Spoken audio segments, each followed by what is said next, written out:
Hello students, welcome to car classes. Students, आज की जो वीडियो है वो है BPHCT 131 यूनिट 2 है इसका। जो हमने इसका हाफ पार्ट है वो पहले कंसीडर कर चुके हैं, वीडियो इसके लिए अपलोड हो चुकी है। जो इसका नेक्स्ट हाफ पार्ट है वहां से स्टार्ट करेंगे with topic vector functions. Vector functions क्या होते हैं, vector cross product, dot product कैसे उसे यूज करते हैं, कैसे उसे अप्लाई करते हैं इन वेरियस न्यूमेरिकल्स, वो हमने लास्ट वीडियो में सीखा। इस वीडियो में हम बात करेंगे वेक्टर फंक्शंस के ऊपर कि जो वेक्टर है वो किन वेरिएबल्स पे डिपेंड करता है। A real value function of a single real variable is denoted by f(x). मतलब जो f is a function of x variable, जो भी वैल्यू रहेगी x की, मतलब यहाँ पे अगर मैं लिख रही हूँ f(x) is equal f is a function of x, then तो इसका मतलब ये होता है कि जो फंक्शन f है वो x वेरिएबल पे डिपेंड करेगा। जो x की वैल्यू रहेगी उसी पे डिपेंड करेगा कि फंक्शन f(x) की वैल्यू क्या रहेगी। Value f function, this function is directly depends upon the value of x। कैसे, अगर हम इसे किसी एग्जाम्पल के साथ लिखें, अगर हम लिख रहे हैं कि f(x) is equal to x square, तो इसका मतलब क्या है कि f(x) जो फंक्शन है वो x के स्क्वायर के ऊपर डिपेंड करेगा। जो वैल्यू x स्क्वायर की रहेगी उसी की वैल्यू, x की वैल्यू हम डालते जाएंगे, इंसर्ट करते जाएंगे और f(x) फंक्शन की वैल्यू मिलती जाएगी हमें आउटपुट में। तो इसका मतलब ये है कि this function is depends upon value of this function, this value x। जैसे कि यहाँ पे एक टेबल बनाया हुआ है f(x) is equal to x square का, तो इसका मतलब क्या है कि यहाँ पे हम x की वैल्यू अगर सब्स्टिट्यूट करते जाएंगे, हम देखेंगे कि f(x) का मतलब क्या है। x की वैल्यू सपोज कीजिए -3 ले रहे हैं, यहाँ पे f ऑफ -3 क्या होगा, मतलब कि हम यहाँ पे निकाल रहे हैं f of -3 which is equal to, मतलब कि x की जगह हम क्या पुट करने वाले हैं -3। यहाँ पे f(x) का इक्वेशन क्या दिया गया है, x स्क्वायर, तो इसका मतलब है दिस इज -3 स्क्वायर। तो इसका मतलब ये हुआ -3 whole square is equal to 9।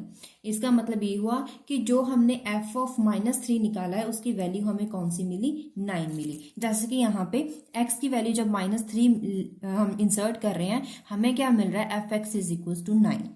कैसे मिला, -3 का होल स्क्वायर करके। ये जो x स्क्वायर है, यहाँ पे अगर 3x होता, -3x होता, तो उसमें हम क्या करते, x की वैल्यू इंसर्ट करते जाते और f(x) की वैल्यू हमें मिलती जाएगी। -2 के लिए क्या करेंगे, -2 का मतलब क्या है कि x जहां पे है वहां पे हम -2 अप्लाई करेंगे। यहाँ पे -2 का स्क्वायर करेंगे, क्या आएगा, 4। इसका मतलब f(x) की वैल्यू क्या है हमारे पास, 4। Similarly x is equal to -1, तो इसका मतलब है यहाँ पे हम क्या करेंगे, -1 का स्क्वायर करेंगे। -1 square f(x) is equal to 1 आ जाएगा। 0 इंसर्ट करेंगे, 0 का स्क्वायर क्या होगा, 0, तो f of 0 is equal to 0। अगर x की वैल्यू 1 इंसर्ट करेंगे तो 1 स्क्वायर इज इक्वल टू 1, तो f of 1 is equal to 1 हमारे पास आएगा। x की वैल्यू 2 हम इंसर्ट करने जा रहे हैं, तो 2 का स्क्वायर क्या होगा, 4। It means f of 2 is equal to 4। ऐसे ही f of 3 is equal to 9। तो ये हमारे पास कुछ वैल्यूज हमें मिल गई हैं, तो इन्हीं वैल्यूज को लेकर हम क्या करेंगे, एक ग्राफ प्लॉट करके देखते हैं। तो ग्राफ हमने प्लॉट करा, x एक्सिस लिया और y एक्सिस लिया। x एक्सिस के अलावा हमने पॉइंट्स लगा दिए, कुछ पॉइंट्स हमने y एक्सिस के ऊपर लगा दिए। हम इन कोऑर्डिनेट्स के को देखते हुए हम क्या करेंगे, एक पॉइंट्स प्लॉट करेंगे। तो सबसे पहले पॉइंट लगाएंगे, सबसे पहले क्या है, 0,0, तो यहाँ पे एक पॉइंट लग गया 0,0 का। उसके बाद है यहाँ पे 1,1, 1,1 का मतलब ये पॉइंट हमने लगा दिया। अब हम ये लगा रहे हैं 1,1, 1,1 मतलब कि x की वैल्यू जहां पे 1 है वहां पे f ऑफ x, अब f ऑफ x क्या है, y, जिसकी वैल्यू क्या है, x स्क्वायर। तो f(x) is equal to y का मतलब y एक्सिस के ऊपर हम ये वाले कोऑर्डिनेट्स लगाएंगे, ये वाले पॉइंट्स लगाएंगे। तो इसका मतलब जहां पे x इज इक्वल टू 1 है वहां पे y क्या है, 1 है। तो 1,1 के पॉइंट्स आपको लगाने आते होंगे, तो यहाँ पे 1,1 पॉइंट लग गया, ये भी हो गया। उसके बाद हमने लगाना है 2, x2 y4, x2 ये रहा और y4 ये रहा, यहाँ पे एक पॉइंट लग गया। उसके बाद ये भी हो गया 3,9, तो यहाँ पे 3 और 9 कितना है, ये यहाँ पे भी लग गया कोऑर्डिनेट 3,9, ये भी हो गया। ऐसे ही हम लगाएंगे -1,1, जहां पे x -1 है, y की वैल्यू 1 है। -1 तो यहाँ पे इस एक्सिस पे जाएंगे, -1 ये रहा और y इज इक्व टू 1 ये रहा, तो यहाँ पे पॉइंट लगेगा। उसके बाद -2,4, -2 ये रहा, -4 ये रहा, -2,4 +4, तो यहाँ पे मिलाते जाएंगे, ये पॉइंट हमें मिलेगा। उसके बाद -3, 9, -3 एंड 9 ये पॉइंट हमें मिल गया। तो इन पॉइंट्स को हम क्या करेंगे, ज्वाइन कर देंगे, तो हमें इस तरह का एक पैराबोला मिलता है। इसका मतलब क्या हुआ कि जो भी वैल्यू x की रहेंगी उन पे डिपेंड करता हुआ ही फंक्शन की वैल्यू रहेगी। तो फंक्शन की वैल्यू उन पे डिपेंड करेगी, किस पे डिपेंड करेगी, x की वैल्यू पे। तो इसका मतलब उसे हम ग्राफ पे भी प्लॉट कर सकते हैं, तो हमें कंटिन्यूअस एक वैल्यूज मिलेंगी, कंटिन्यूअस एक फिगर मिलेगी, कर्व मिलेगी। तो उसके बाद हम करते हैं, ये तो हमने देखा कि वेक्टर फंक्शन कैसे काम करता है। Domain and range of the function. Now what is domain? It is a complete set of possible values of the independent variables. तो यहाँ पे dependent and independent variables की बात करें अगर, तो यहाँ पे हमने बोला है कि जो f(x) है it is depend upon x। ये डिपेंड करता है तो ये डिपेंडेंट वेरिएबल हुआ, जिसके ऊपर डिपेंड करता है तो इसकी वैल्यू क्या हो, ये क्या हुआ, इंडिपेंडेंट। तो यहाँ पे हम बात करेंगे इंडिपेंडेंट की, तो इंडिपेंडेंट की बात करें तो यहाँ पे इसका मतलब हम x के बारे में बात कर रहे हैं। Complete set of possible value, जितनी भी x की वैल्यूज, ये सारी x की वैल्यूज, ये वाली, ये सारी x की वैल्यूज हैं, वो इन पे डिपेंड नहीं करती हैं। f(x) की वैल्यू क्या आएगी, वो डिपेंड करती है x के ऊपर। तो इसका मतलब इनको किसी पे डिपेंड करने की जरूरत नहीं है, तो ये क्या हुए, इंडिपेंडेंट वेरिएबल्स। इसका मतलब ये पूरा जो सेट है, इस पूरे सेट को बोलते हैं डोमेन ऑफ द फंक्शन। अब रेंज की बात करें, रेंज किस में आती है, रेंज का मतलब होता है रिजल्ट, जो f(x) की वैल्यू होती है उसे हम रेंज बोलते हैं। तो रेंज क्या है, x को यूज करके जो f(x) की वैल्यू निकाली है। अब ये क्या है, डिपेंडेंट, क्योंकि it is depend upon the x, तो ये सारे क्या हो गए, डिपेंडेंट वेरिएबल्स। इस पूरे सेट को क्या बोलेंगे अब हम, डिपेंडेंट वेरिएबल्स या फिर रेंज ऑफ द फंक्शन। तो ये क्या हो गए, डोमेन, और जो हमारे पास रिजल्ट आता है उसे हम बोलते हैं रेंज। या फिर सीधा हम बात करें, इनपुट को हम बोलते हैं डोमेन, आउटपुट को हम बोलते हैं रेंज। उसके बाद vector function definition, let us consider motion of particle. अब इसे डिफाइन करने के लिए हम ऐसा बात करते हैं कि एक मोशन ऑफ पार्टिकल कंसीडर कर लेते हैं। सपोज कीजिए वो मोशन जो है वो XY प्लेन में हो रही है, तो जो पार्टिकल है सपोज कीजिए उसकी पोजीशन इस पॉइंट पे है, this is the position of the particle, जहां पे x और y प्लेन के बीच में है। तो इसके कोऑर्डिनेट्स क्या है, a cos omega T, a sin omega T. तो पोजीशन वेक्टर ओरिजिन से लेकर p पॉइंट तक पोजीशन वेक्टर अगर ड्रॉ करेंगे तो वो कितना आएगा, r vector, which is function of t पे। क्यों, क्योंकि पर्टिकुलर टाइम के ऊपर इसकी पोजीशन वेरी करते जाएगी, तो इसका मतलब क्या है, वो डिपेंड करेगा t के ऊपर। अगर हम बात करें रेडियस, सपोज कीजिए इसका पूरा जो, अब हम बात करते हैं रेडियस की, क्यों बात कर रहे हैं, देखिए हम पे जो ये फंक्शन है p, जो पोजीशन यहाँ पे दिखाई गई है उसके कोऑर्डिनेट्स है a cos omega T, a sin omega T. अब x यहाँ पे a cos omega T, a sin omega T क्या है, यहाँ पे क्या आपको पता होगा कि यहाँ पे x और y की वैल्यू होगी। x की वैल्यू क्या होगी, a cos ओमेगा टी, तो y के कोऑर्डिनेट्स यहाँ पे y का पॉइंट कौन सा हुआ, a sin ओमेगा टी। यहाँ पे लिखा हुआ है x is equal to a cos omega t, y is equals to a sin omega t, which is the coordinates of the particle। तो ये वन इक्वेशन, ये टू इक्वेशन, दोनों को स्क्वायर और ऐड कर देंगे तो देखिए क्या आएगा, इन दोनों तरफ स्क्वायर स्क्वायर और प्लस कर दिया, इसका स्क्वायर फिर ऐड कर दिया, तो यहाँ पे ए स्क्वायर ये कॉमन निकाला, तो sine square omega t cos square omega t 1 होता है, sine square theta plus cos square theta 1, तो जिसका आंसर आ गया x square plus y square is equal to a square. तो अगर इस इक्वेशन को आप देखें, this is the equation of circle, तो इसका मतलब क्या है, जो पाथ कर्व, जो पार्टिकल के द्वारा ये पाथ कवर किया गया है वो एक सर्कल है जिसका रेडियस है a। Position vector of the particle जो हमने पहले ही दिखा दिया है r vector. Position vector changes with time, तो it is a function of t। तो अगर ये चेंज हो रहा है विद रिस्पेक्ट टू टाइम, तो इसका मतलब क्या होगा कि हम इसे वेक्टर की फॉर्म में भी लिख सकते हैं। वेक्टर की फॉर्म में मतलब कि यूनिट वेक्टर की फॉर्म में, r vector which is a function of t is given by x I cap plus y j cap. I cap is pointed towards the x axis and j cap is pointed towards the y axis. तो x और y की value substitute कर दी, this is the equation of position vector which is changes with time. अब यहाँ पे domain की अगर बात करें, डोमेन की बात क्या करेंगे, जैसे कि f(x) था, ठीक है, यहाँ पे x क्या था, डोमेन था, जो fx की वैल्यू आती थी वो रेंज था। अब यहाँ पे हम लिख रहे हैं r vector which is function of t, तो यहाँ पे डोमेन क्या हो गया d और रेंज क्या होगी, जो इस पूरे फंक्शन की वैल्यू आएगी वो हो जाएगा उसका range. At time t is equal to 0, suppose कर लीजिए अगर टाइम t 0 है तो उसकी जो पार्टिकल p है, पार्टिकल है उसकी पोजीशन है r वेक्टर, r1 वेक्टर, वो फंक्शन बन जाएगा r1। अगर टाइम t 0 के बजाय टाइम है π/2 ओमेगा, तो उस टाइम सपोज कर लीजिए उसका फंक्शन हम उसे लिखेंगे r2। अगर उसका टाइम चेंज हो गया, उसके बाद थोड़ा टाइम बाद उसकी पोजीशन चेंज होती है, कितने टाइम बाद, π/ओमेगा टाइम के बाद, तो उसका पोजीशन वेक्टर r3 हो जाएगा, जो हमने यहाँ पे ड्रॉ करके लिखे हैं। दिस इज r1, जहां पे टाइम t, अब ये क्या है टाइम, तो टाइम यहाँ पे अगर हम सब्स्टिट्यूट करेंगे, यहाँ पे टाइम t 0 है तो इसका मतलब ये r1 हो गया। जब टाइम कितना था π/2 ओमेगा, तो ये है r2 वेक्टर। जब टाइम था π/ओमेगा तो ये रहा r3 वेक्टर। तो इसके पोजीशन वेक्टर्स हमने तीनों ड्रॉ कर दी। Let us suppose the particle moves on the right circular cylinder. अब ये तो था, अब अगर सर्कुलर फॉर्म में था, अगर सपोज कीजिए पार्टिकल जो मूव कर रहा है वो राइट सर्कुलर सिलेंडर में मूव कर रहा है, तो उसका सपोज कर लीजिए उसका जो रेडियस है वो रेडियस है कैपिटल आर। ये पूरा, ये क्या हो गया कैपिटल आर। तो पोजीशन वेक्टर, अब यहाँ पे हम एक थर्ड कंपोनेंट अगर जोड़ना चाहे तो जोड़ सकते हैं, क्योंकि अभी तक हमने बात करी थी एक्स वाई प्लेन की 2 डायमेंशन में। 3 डायमेंशन में अगर बात करेंगे तो एक और डायमेंशन आ जाएगा जेड एक्सिस के along which is equal to T.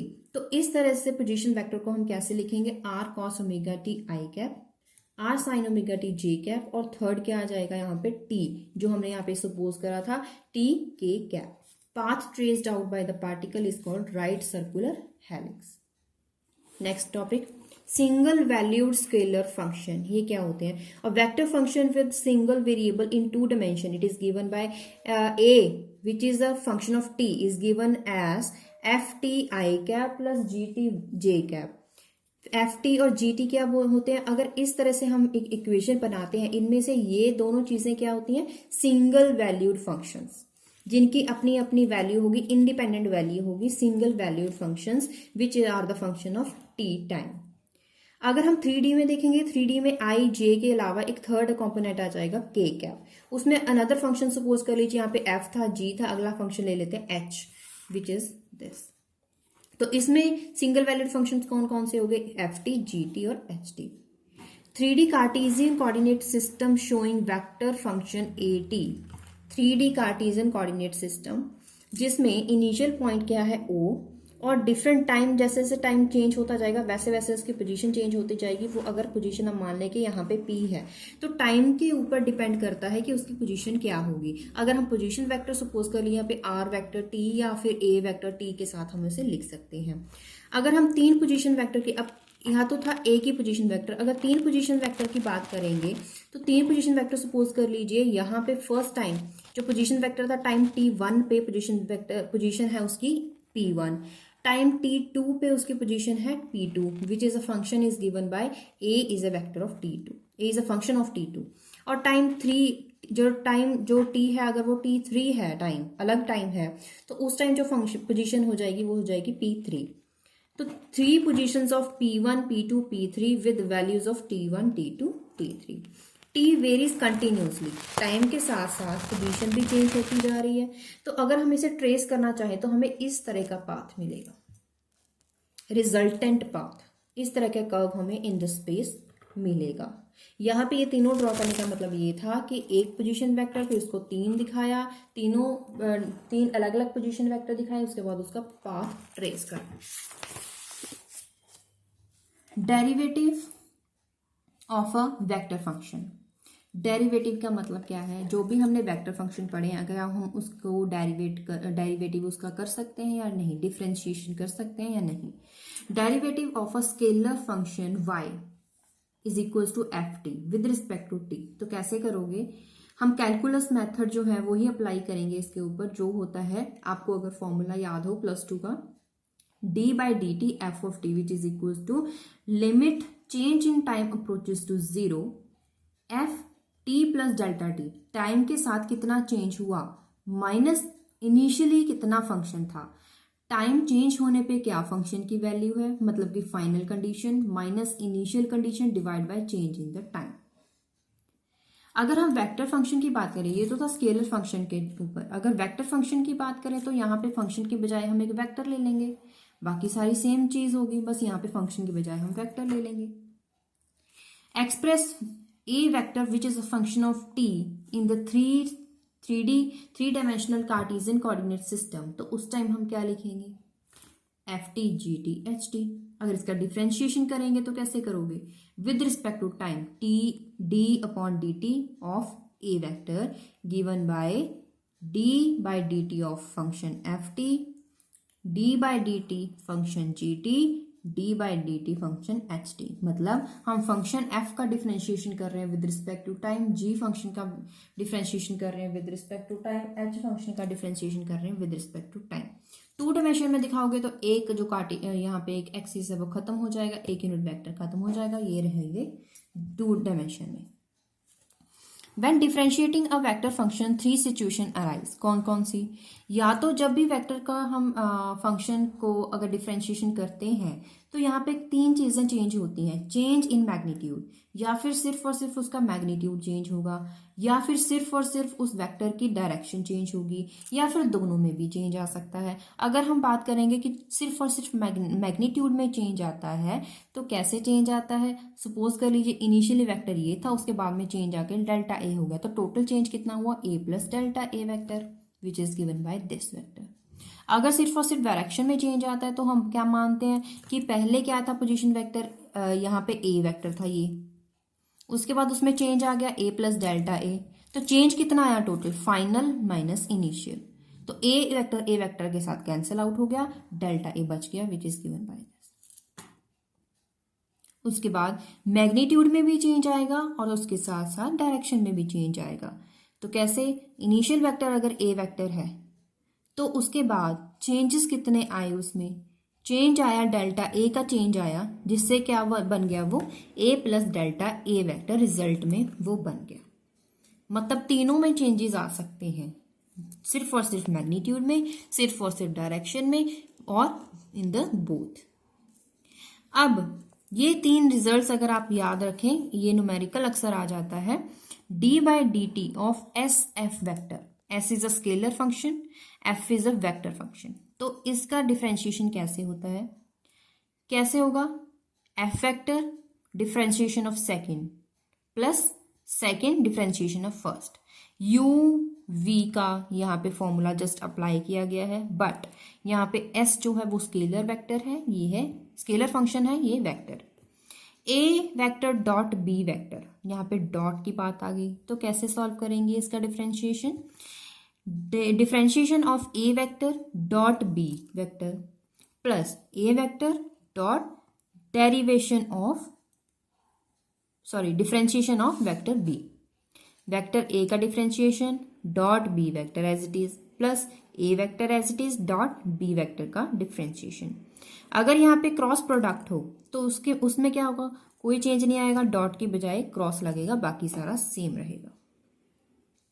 यहां तक हमने यूनिट 2 खत्म कर लिया, लेकिन इससे कुछ क्वेश्चंस हैं वो हम डिस्कस कर लें। Which of the following functions are vector functions, ये आपको पता करना है। The position vector of a ball falling freely with an initial velocity. अब पोजीशन वेक्टर को कंसीडर कर रहे हैं, किसका पोजीशन वेक्टर, बॉल जो फ्रीली फॉल कर रही है, ऊपर से गिराई गई है और विद इनिशियल वेलोसिटी, उसकी इनिशियल वेलोसिटी भी है, तो क्या वो वेक्टर होगा, यस वो पोजीशन वेक्टर है। तो उसका पोजीशन वेक्टर किस तरह से, अब गिवन एज उसको कैसे लिखा गया है, R is a position vector which is a function of t, u naught t initial velocity, ut plus half at square, a की बजाय क्योंकि फ्रीली फॉल कर रही है डाउनवर्ड्स, तो यहाँ पे उसको लिख दिया gravity function. Yes it is a vector function, यहाँ पे जो r है it is a function of t। Position vector of a Bob, अब सिंपल पेंडुलम है जिसकी लेंथ l है एट पर्टिकुलर टाइम पे, अब उसको इक्वेशन लिखी गई L cos theta plus L sine theta, जहां पे थीटा क्या है, it is a function of T. क्या ये वेक्टर फंक्शन है, ऑब्वियसली वेक्टर फंक्शन है which is a function of t, और it is depends upon value theta. It means जो वेक्टर फंक्शन है वो किसका फंक्शन है, एंगल थीटा का। अब एफ वेक्टर हमें गिवन है 3i cap minus J cap plus 4k cap, force given है in Newton applied to a mass of 2 kilogram. क्यों? अब 2 किलोग्राम है, अब इसमें कोई कॉस थीटा या फिर टी कोई भी, ये किसी का फंक्शन नहीं है। जो एफ वेक्टर है it is not depend upon any other factor. 3 is a constant, I J K, I along X axis, J along Y axis, K along Z axis, तो ये सारी वैल्यू भी कांस्टेंट है। इसका मतलब क्या है, जो वेक्टर है यहाँ पे कोई टी टर्म नहीं है, कोई थीटा टर्म नहीं है जिसपे वो डिपेंड करे, ताकि अगर टी में कोई वैल्यू चेंज करे तो पूरा का पूरा फोर्स चेंज हो जाए, ऐसा तो नहीं है। इसका मतलब ये वेक्टर फंक्शन नहीं है क्योंकि ये कांस्टेंट है। Gravitational force on a particle of mass m at distance r from a particle m, it is given by this। क्या ये फंक्शन डिपेंड, ये वेक्टर फंक्शन है। क्यों? क्योंकि ये जो कंपोनेंट है वो r वेक्टर के ऊपर डिपेंड करता है, r यूनिट वेक्टर r पे डिपेंड करता है, which is given by this value. Position vector of a particle as a function of time t is given by this. Position vector given है, velocity और acceleration find करना है। ऐसे questions अक्सर आ जाते हैं, ध्यान से देखिएगा। वेलोसिटी को हमें पता है कि वेलोसिटी क्या होता है, d r upon d t. Change of velocity is equals to change of rate of change of position vector with respect to time. तो ये होगा, इसका मतलब आर का हम क्या करेंगे, डिफरेंशिएशन। जो आर वैल्यू उसका डिफरेंशिएशन कर दीजिए, वो हमारे पास वेलोसिटी आ जाएगा। अब एक्सेलरेशन क्या होता है, acceleration is equals to rate of change of velocity with respect to time, rate of change of velocity with respect to time. तो ये क्या होगा, जहां पे हमने वेलोसिटी निकाला उसका दोबारा से डेरिवेटिव कर दीजिए, तो वो हमारे पास आ जाएगा एक्सेलरेशन। और उसके साथ साथ हमें क्या फाइंड करना है, also show that both its speed and magnitude of acceleration are constant. हमें स्पीड और वेलोसिटी, तो speed of particle is the magnitude of its velocity which is given by, magnitude कैसे निकालते हैं, एक्स कॉम्पोनेंट का square plus y component का square plus z component का square upon under root, मतलब ऊपर क्या आ जाएगा उसका 1/2। इसे सॉल्व कीजिए, जो भी आंसर आएगा वो उसका मैग्नीट्यूड होगा। अब जो भी आपने मैग्नीट्यूड निकाला है उसमें कोई टी कॉस कोई वैल्यू नहीं है, एक नंबर वैल्यू है। नंबर वैल्यू है, इसका मतलब क्या है, ये कांस्टेंट वैल्यू है, इसका मतलब स्पीड इज कांस्टेंट। यही हमें शो करना था। अगर यहाँ पे कोई टी टर्म बचती, एक्स वाई जेड टर्म बचती, इसका मतलब था कि वो इंडिपेंडेंट नहीं है, वो कांस्टेंट नहीं है। मैग्नीट्यूड ऑफ पार्टिकल एक्सेलरेशन, वो भी ऐसे ही करें। जो भी आपने एक्सेलरेशन डेरिवेटिव करके निकाला है उसमें एक्स कंपोनेंट का स्क्वायर जे कंपोनेंट का स्क्वायर कर दीजिए, आपके पास 20 आएगा। इसका मतलब यहाँ पे इट इज अ नंबर है, इसका मतलब ये कांस्टेंट है। The position vector of a particle is given by this value. Velocity और एक्सेलरेशन निकालना सिमिलरली जैसे आपने अभी किया था। Determine the velocity of particle having following vector function. Velocity निकालना है, क्या करोगे, डेरिवेटिव कर दीजिए विद रिस्पेक्ट टू टी। एक ही टाइम पे करेंगे। कॉस स्क्वायर टी का डेरिवेटिव क्या आता है, 2 पावर आगे आ जाएगी, कॉस का derivative cos as it is, उसके बाद कॉस का डेरिवेटिव क्या आ जाएगा, माइनस साइन, साइन स्क्वायर का 2 आगे, sine as it is, sine का डेरिवेटिव कॉस 2t का क्या आएगा, कॉस का क्या डेरिवेटिव क्या होता है, माइनस साइन, इसका डेरिवेटिव क्या आ जाएगा 2। अब इसे सॉल्व कर दीजिए, साइन 2t कॉमन निकाल दीजिए, आंसर आ गया। पोजीशन वेक्टर गिवन है, the position vector of a mass given by this value. आपको क्या निकालना है, इसका डबल डेरिवेटिव, मतलब कि आपको फोर्स निकालना है। यहाँ पे लिखा नहीं गया है, आपको फोर्स निकालना है। फोर्स कैसे निकालना है, फोर्स क्या होता है, फोर्स का आंसर फॉर्मूला होता है एम ए क्या होता है, ए कैसे निकालोगे, dv/dt। अब v कैसे निकालोगे, d/dt ऑफ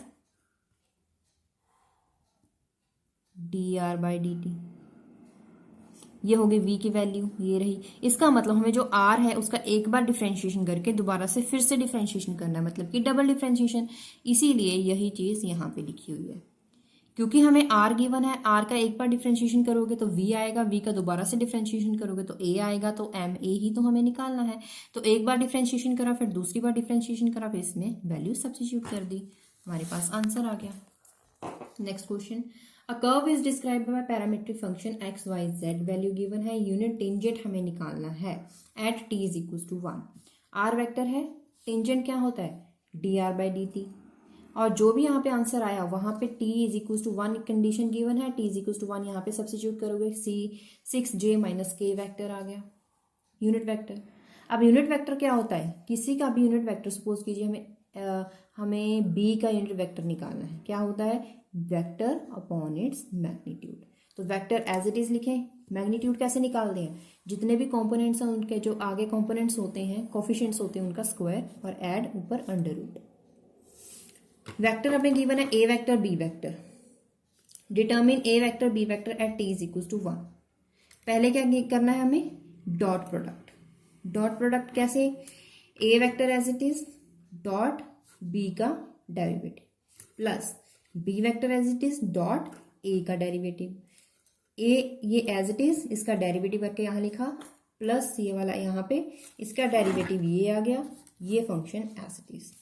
जहां पे भी टी है वहां पे 1 पुट करोगे क्योंकि हमें कंडीशन गिवन है। टी जहां पे 1 पुट करा, ये हमारे पास कंडीशन आ गई, सभी में जहां पे टी है वहां पे 1 पुट करेंगे। उसके बाद dot product I dot I J dot J के डॉट के, I dot I J dot J के डॉट के, सॉल्व कीजिए, आंसर आ जाएगा। इसी के साथ हमारा यूनिट 2 कंप्लीट हो चुका है और जल्दी ही हम आपको वेट ना करनी पड़ेगी और हम नेक्स्ट वीडियो जल्दी ही अपलोड करेंगे 3rd यूनिट के लिए। तो अगर आपको डाउट है तो क्वेश्चन जरूर पूछिए, कमेंट बॉक्स में पूछिए। उसके साथ साथ कोई टॉपिक है आपको समझना है, कोई समझ नहीं आया है, आप चाहते हैं कि वीडियो में दोबारा हम आपको समझाएं, तो वो भी हमें लिख के दें, हम सारे नोट करके अगली वीडियो में उसे डालेंगे। अगर आपको वीडियो हेल्पफुल लगी तो प्लीज़ इस चैनल को सब्सक्राइब कर दें, वीडियो को लाइक ज़रूर कर दीजिए कीजिए, तो इससे हमें जस्ट मोटिवेशन बहुत मिलती है कि लाइक की गई है, इसका मतलब है आपको समझ आ रहा है, इसका मतलब हम आगे उतनी ही मेहनत, उससे भी ज़्यादा मेहनत से हम आगे काम करें। कोई सुजेशन है वो भी आप हमें दे सकते हैं। देखते रहिए हमारे channel core classes. Thank you.